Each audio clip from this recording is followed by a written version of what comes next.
Weishan means lofty mountain in Chinese. Actually, it's not a mountain at all, but an ancient town west of Kunming.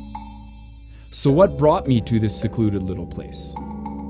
This is the cradle of the Nanzhao Kingdom, an autonomous state that rose to power more than 12 centuries ago. The Nanzhao was a confederation of many different indigenous groups. Here, in Weishan, that mixing of people produced some incredible artistic and culinary traditions. Weishan was also once an important stop on the Tea-Horse Road. This ancient trade route is a subject I'll run into again and again during my travels in Yunnan. That's because, for centuries, it was the most significant cultural and economic lifeline this region of the world possessed. I arrived at night and soon settled into my room in the city's old quarter. I needed to get some sleep before a day of hiking, exploring, and some serious eating. I was up early and ready to meet my friend Frank. He has spent years exploring and learning about this region and wanted to show me some of its best spots. But first, he insisted, I had to eat a really long noodle. It's about 7 or 8 meters of noodle. Right, so the idea is that this is one strand of noodle, this entire noodle. They got the Guinness Book of Records for longest noodle ever, and it was more than a mile. Right on. 1,700 meters and a little bit more. You've been out here for about 10 years, yeah? Well, in China, 10 years. We're going to check out a few temples on one of the most famous Taoist mountains in China, the Weibao Mountain. Weibao Mountain, okay. It's got the noodles in us. I also got my whole 8 meters down. Oh, you're over. And then we'll get to it. After breakfast, Frank and I hiked up to Tuju Temple, a 1,200-year-old complex built during the early years of the Nanzhao Kingdom. The temple remains a thriving place of worship for the region's minority people and appears little changed even after centuries of use. So this is a temple from the Nanzhao Kingdom.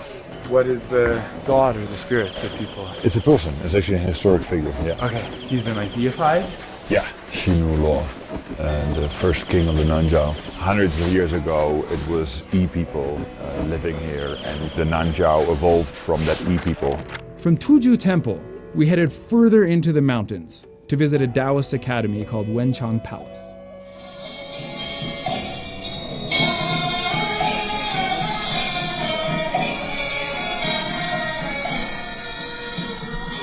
Yizu 的那个湖彝族的祭祖节啊，朝着那个他们的祖先叫南诏国的国王，然后他们在载歌载舞，就是朝着美好的生活啊。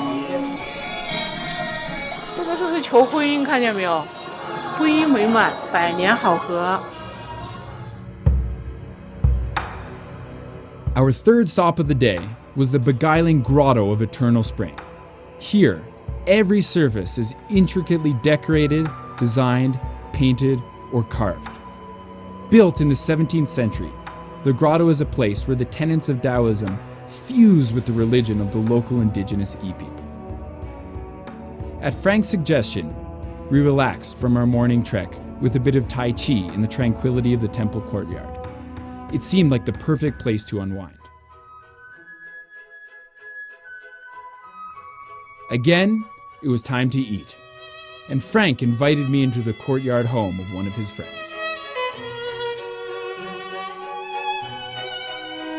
Oh, this is an amazing spread we have here, Frank.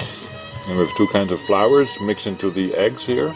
And a lot of this stuff came from your garden. Yeah, this is also from our family. In this hidden village, doing things by hand, like growing food, cooking, making clothes, are all traditions to be treasured. Did you find this place, Frank? And actually also the roads that connect the villages from one to another.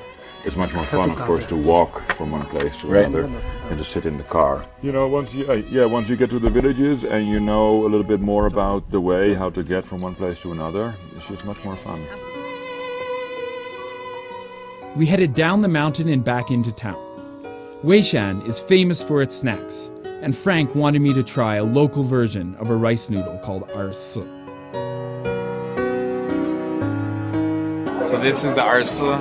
And they're just blanched. So arsi have their texture because they are actually not made of some kind of rice powder, but they are actually like steamed a few times and then run through a machine a few times. So it's different than on rice noodles in other places as well. But then this is the paro, like really soft or tender in dialect. Sort of like a dipping sauce.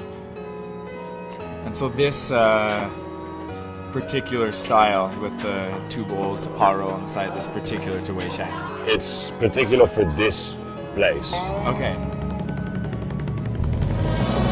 It was a busy day, but a fantastic day as well. My next stop would be an old Muslim town called Donglianhua. Frank promised it would be just as magnificent as Wenchang.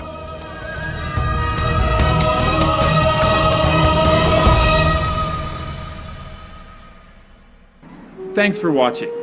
This was just one of the many incredible places I got to visit on my month-long journey across Yunnan. Like, share, and explore the rest of the province with me in this 12-episode series.